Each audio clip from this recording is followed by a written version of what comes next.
ಎಲ್ಲ ಕೇಳುಗರಿಗೂ ನನ್ನ ಒಲವಿನ ನಮಸ್ಕಾರಗಳು. ಒಂದು ರಸವತ್ತಾದ ವಿಷಯ ಅಷ್ಟೇ ಸರ್ವೇ ಸಾಮಾನ್ಯದ ಅಭ್ಯಾಸದ ಬಗ್ಗೆ ನಿಮ್ಮೊಂದಿಗೆ ಮಾತಾಡಕ್ಕೆ ಕೂತಿದ್ದೀನಿ. ಎಲ್ಲಿ ಹೋಗ್ತಾ ಇದೆಯಾ? ಇಲ್ಲೇ ಹೋಗಿ ಬರ್ತೀನಿ. ಯಾರನ್ನು ಭೇಟಿ ಮಾಡಿದೆ? ಯಾರೋ ಒಬ್ಬರನ್ನ ಪರಿಚಯಸ್ತರನ್ನ. ಏನು ಮಾಡ್ತಾ ಇದ್ದೆ? ಏನೂ ಇಲ್ಲ. ಏನು ತಿಂದೆ? ಏನೋ ತಿಂದೆ. ಎಲ್ಲಿಗೆ ಹೋಗಿದ್ದೆ? ಇಲ್ಲೇ ಹತ್ತಿರದಲ್ಲಿ. ಯಾವಾಗ ಬರ್ತೀಯಾ? ಇನ್ನೂ ಸ್ವಲ್ಪ ಹೊತ್ತಲ್ಲೇ ಬಂದುಬಿಡ್ತೀನಿ. ನೀವು ಏನೇ ಪ್ರಶ್ನೆ ಕೇಳಿದ್ರೂ ಇದೇ ತರಹವೇ ಉತ್ತರ ಸಿಗೋದು. ಯಾರೋ ಎಲ್ಲೋ ಹೇಗೋ ಏನೋ ಯಾವುದೋ ಏನೂ ಗೊತ್ತಾಗಲ್ಲ. ನಮ್ಮ ಪ್ರಶ್ನೆಗೆ ಉತ್ತರ ಸಿಕ್ತು. ಅದರಿಂದ ಏನಾದರೂ ತಿಳಿಯುತ್ತಾ? ಇಲ್ವಲ್ಲ. ಉತ್ತರ ಕೊಡಬೇಕಲ್ಲ ಅಂತ ಕೊಡೋದು, ಏನೋ ಕಟ್ಟುಪಾಡಿಗೆ ಸಿಕ್ಕಿ ಕೊಡೋ ಅಂಥ ಉತ್ತರ.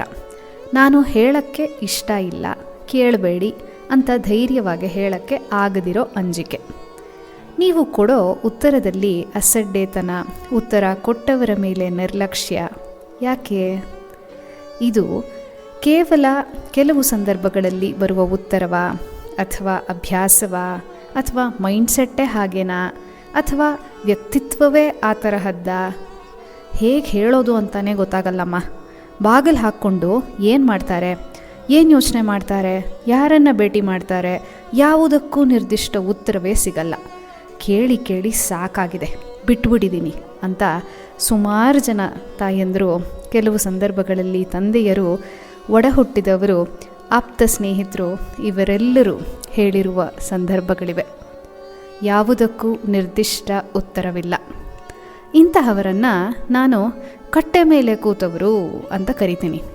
ನಿಮಗೆ ಬೇಕಾದರೆ ಅಡ್ಡಗೋಡೆಯ ಮೇಲೆ ಕೂತವರು ಅಂತ ಕರೀರಿ, ತೊಂದರೆ ಇಲ್ಲ. ಕಟ್ಟೆಯ ಆ ಕಡೆಯೂ ತಿರುಗಲಾರರು, ಈ ಕಡೆಯೂ ಬರಲಾರರು, ಇರೋದನ್ನು ಇದ್ದ ಹಾಗೆ ಹೇಳೋ ವಿಶ್ವಾಸ, ಸ್ಥೈರ್ಯ, ನಂಬಿಕೆ ಬಹುಶಃ ಇಲ್ಲದವರು. ಏನೋ ಧೈರ್ಯ ಇಲ್ವಾ ನನಗೆ ಅಂತ ಪೊಳ್ಳು ಸಿಟ್ಟು ಮಾಡಿಕೊಂಡಾರು. ಅದು ಕೇವಲ ಇಗೋ ಹರ್ಟ್ನಿಂದ ಆದ ಒಂದು ಇಂಪಲ್ಸಿವ್ ಉತ್ತರ. ನಾಳೆಯಿಂದ ಅದೇ ರಾಗ, ಅದೇ ಉತ್ತರ, ಅದೇ ಹಾಡು ಹಾಗೂ ಅದೇ ಪ್ಯಾಟ್ರನ್ ಬಹುಬೇಗ ಅಭ್ಯಾಸಗಳಾಗತ್ವೆ. ಈ ಅಭ್ಯಾಸಗಳು ಒಂದು ಮನೋವೃತ್ತಿಗಳಾಗತ್ವೆ. ಈ ಮನೋವೃತ್ತಿ ಒಂದು ಮೈಂಡ್ ಸೆಟ್ಗೆ ಎಡೆ ಮಾಡಿಕೊಟ್ಟಾಗ ಅದೇ ಒಂದು ದಿನ ವ್ಯಕ್ತಿತ್ವ ಅನ್ನಿಸ್ಕೊಳ್ಳೋದು. ಇದು ಹಠಾತ್ತಾಗಿ ಬರೋ ಸುಂಟರ್ ಗಾಳಿಯಲ್ಲ, ಮೋಡ ಕವಿದು ತುಂತುರು ಬಿದ್ದು ಧೋ ಎಂದು ಬರುವ ಮಳೆಯ ಹಾಗೆ. ಇದಿಷ್ಟು ಆಗಲಿಕ್ಕೆ ಸಮಯ ತೆಗೆದುಕೊಂಡಿದೆ. ಕಟ್ಟೆ ಮೇಲೆ ಕೂತವರಿಗೆ ಬುದ್ಧಿ ಇಲ್ಲ ಅನ್ನೋ ತಪ್ಪು ತಿಳುವಳಿಕೆ ಮಾತ್ರ ನಾವು ಮಾಡ್ಕೋಬಾರ್ದು. ಅಮಾಯಕರು, ಏನೂ ಗೊತ್ತಿಲ್ವೋ ಏನೋ ಅಂತ ನಾವೇನಾದರೂ ತಿಳಿದ್ರೆ ನಮಗಿಂತ ದಡ್ಡರು ಮತ್ತೊಬ್ಬರಿಲ್ಲ ಅಂತಾನೇ ಹೇಳಬೇಕು. ನಾವು ಯಾವಾಗ ಈ ತರಹ ಹಾರಿಕೆ ಉತ್ತರ ಕೊಡ್ತೀವಿ ಗೊತ್ತಾ? ಒಂದು, ನಮಗೆ ನಾವು ಮಾಡುತ್ತಿರುವ ಕೆಲಸ ತಪ್ಪು ಅಂತ ಆಗಲೇ ಗೊತ್ತಿರುತ್ತೆ, ಆದರೂ ಆಸೆಗೆ ಬಿದ್ದು ಅಭ್ಯಾಸಕ್ಕೋ ಮಾಡ್ತಾ ಇರ್ತೀವಿ. ಸಿಗರೇಟ್ ಸೇದಕ್ಕೆ ಹೋಗಿದ್ಯಾ ಅಂತ ಕೇಳಿ, ಇಲ್ಲ ಇಲ್ಲೇ ಹೋಗಿ ಬಂದೆ ಅಂತಾರೆ. ವಾಸನೆ ಅವರ ಸುತ್ತ ಹರಡಿರುತ್ತೆ. ಮಿಂಟ್ ತಿಂದ ಮಾತ್ರಕ್ಕೆ ಸಿಗರೇಟ್ ವಾಸನೆ ಬಾಯಿಂದ ಹೋಗಿರಬಹುದು ಅಂತ ನಾವು ಅಂದ್ಕೋಬೇಕು ಅಷ್ಟೆ. ಆದರೆ ಬಟ್ಟೆಯಿಂದ ಒಣಗಿರುವ ತುಟಿಗಳಿಂದ ಅದು ಹೊರಬಿದ್ದಿರುತ್ತೆ. ಸರಿ ಬಿಡಿ, ದೊಡ್ಡವ್ರನ್ನ ಬಿಡಿ. ಇನ್ನು ಫೋನ್ ತೆಗೆದುಕೊಂಡು ಗೇಮ್ಸ್ ಆಡ್ತಿರೋ ಮಕ್ಕಳಿಗೆ ಕೇಳಿ, ಏನು ಮಾಡ್ತಾ ಇದ್ದೆ ಫೋನ್ನಲ್ಲಿ? ಏನೂ ಇಲ್ಲಮ್ಮ ಅಂತಾನೆ ಅಂತಾರೆ. ದೊಡ್ಡ ಮಕ್ಕಳಾಗಿದ್ದರೆ ಅವರು ಮಾಡ್ತಾ ಇರೋ ಕೆಲಸ ತಪ್ಪು, ಗಂಟೆಗಟ್ಟಲೆಯಿಂದ ನಿರರ್ಥಕತೆಯಲ್ಲಿ ಕಾಲ ಕಳೀತಿದ್ದೀನಿ, ಶಾಲೆಯ ಹೋಮ್ವರ್ಕ್ ಇದೆ, ಪ್ರಾಜೆಕ್ಟ್ ಪೂರ್ತಿ ಮಾಡಿಲ್ಲ, 10 ನಿಮಿಷ ರಿಲ್ಯಾಕ್ಸ್ ಮಾಡ್ಕೊಳ್ಳೋಣ ಅಂತ ಕೂತವನು 2 ಗಂಟೆ ಆದರೂ ಎದ್ದಿರಲ್ಲ. ಇನ್ನೂ ಚಿಕ್ಕ ಮಕ್ಕಳಾಗಿದ್ದರೆ ಅವರಿಗೂ ಗೊತ್ತು ಅದು ತಪ್ಪು. ಆ ತಪ್ಪು ಯಾಕೆ ಅಂದರೆ ಆ ತಪ್ಪಿಗೆ ನೀವು ಬೈತೀರ ಅಲ್ವಾ? ಹಾಗಾಗಿ ಅದರಿಂದ ಬೈಗುಳದಿಂದ ಆಗೋದಕ್ಕೆ ಕಟ್ಟೆ ಮೇಲೆ ಕೂರೋದು ಇಲ್ಲಿಂದನೇ ಪ್ರಾರಂಭ ಆಯಿತು. ಇಲ್ಲ ಅಂದರೆ ಅದು ಸುಳ್ಳು ಹೇಳೋಕ್ಕೆ ಪ್ರಾರಂಭ ಆಗತ್ತೆ. ಕಟ್ಟೆ ಮೇಲೆ ಕೂತ ಜನರೇ ಮುಂದೆ ಸುಳ್ಳು ಹೇಳಲಿಕ್ಕೆ ಪ್ರಾರಂಭಿಸೋದು. ಅದು ತಪ್ಪು ಅಂತ ಅಂತರಾಳ ಹೇಳುತ್ತೆ. ಇದಕ್ಕೆ ನನ್ನವರು ಒಪ್ಪಲ್ಲ ಅಂತ ಗೊತ್ತಿರುತ್ತೆ. ಈ ಕೆಲಸದಿಂದ ನನಗೆ ಅಕ್ಸೆಪ್ಟೆನ್ಸ್ ಸಿಗಲ್ಲ ಅನ್ನೋ ಎಥಿಕಲ್ ರಿಯಲೈಸೇಷನ್ ಕೂಡ ಇರುತ್ತೆ. ಇವೆಲ್ಲ ಗೊತ್ತಿದ್ದರ ಮೇಲೆಯೇ ಹಾರಿಕೆಯ ಉತ್ತರಗಳು ಬರೋದು. ಇನ್ನೊಂದು ಗುಂಪಿನವರು ಇದ್ದಾರೆ, ನನಗೇನು ಈ ತರಹ ಉತ್ತರ ಕೊಡಬೇಕು ಅನ್ನೋ ಉದ್ದೇಶ ಇಲ್ಲ, ಆದರೆ ನಾನು ನಿಜ ಹೇಳಿದರೆ ನೀವು ಒಪ್ಕೊಳ್ಳಲ್ಲ ಅಂತ ಕೋಪ ಮಾಡಿಕೊಂಡು ಸರಾಗವಾಗಿ ನಿಮ್ಮ ಮೇಲೆಯೇ ತಪ್ಪು ಹೊರಿಸಿರ್ತಾರೆ. This is blaming and escapism.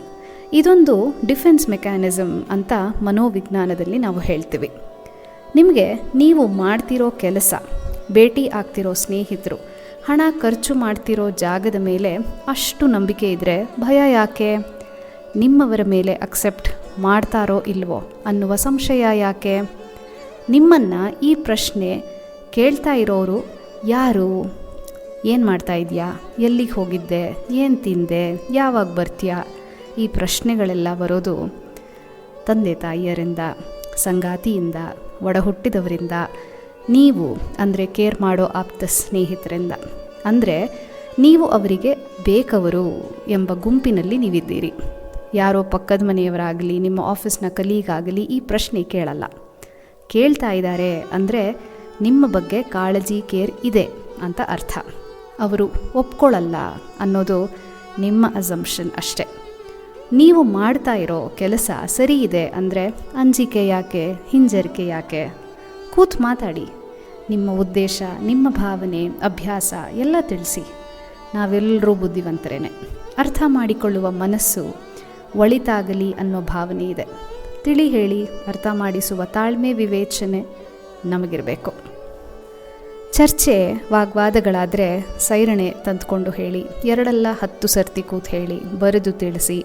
ಅರ್ಥನೇ ಮಾಡ್ಕೊಳ್ಳಲ್ಲ ಅಂದರೆ ನಾನು ಹೇಳೋವಷ್ಟು ಹೇಳಿದ್ದೀನಿ, ನೀವು ಅರ್ಥ ಮಾಡಿಕೊಳ್ಳಲಿ ಅಂತ ಆಶಿಸ್ತೀನಿ, ಅಲ್ಲಿವರೆಗೂ ಕಾಯ್ತೀನಿ ಅಂತ ಸಹನೆಯಿಂದನೇ ಹೇಳಿ ಸಹಕರಿಸಿ. ಆಗ ಬಹುಶಃ ದೊಡ್ಡೋರು ಅಂತ ಅನ್ನಿಸ್ಕೊಳ್ಳೋದು ನೀವು.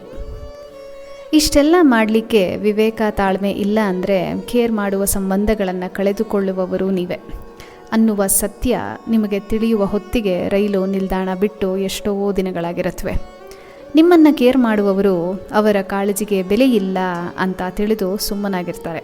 ಮತ್ತು ಆ ಮೌನ ಮಾತಾಡೋದು ಹರಸಾಹಸವೇ ಸರಿ.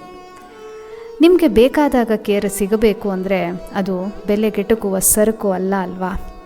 ನೀವೆಷ್ಟು ಕೇರ್ ಮಾಡ್ತೀರೋ ಅಷ್ಟೇ ನಿಮಗೆ ಲಭ್ಯ. ಅಲ್ಪಾವಧಿಗೆ ಬರುವ ಬದುಕಿನ ಹಂತಗಳಿಗೆ, ಆಸೆ ಅಭ್ಯಾಸಗಳಿಗೆ ನಿಮ್ಮ ವ್ಯಕ್ತಿತ್ವವೇ ಅಡ್ಡಗೋಡಿಯ ಮೇಲೆ ಕೂತು ಕಟ್ಟೆಯ ಮೇಲೆ ಕೂತವರು ಅನ್ನೋ ಬಿರುದು ಖಂಡಿತ ಬೇಡ.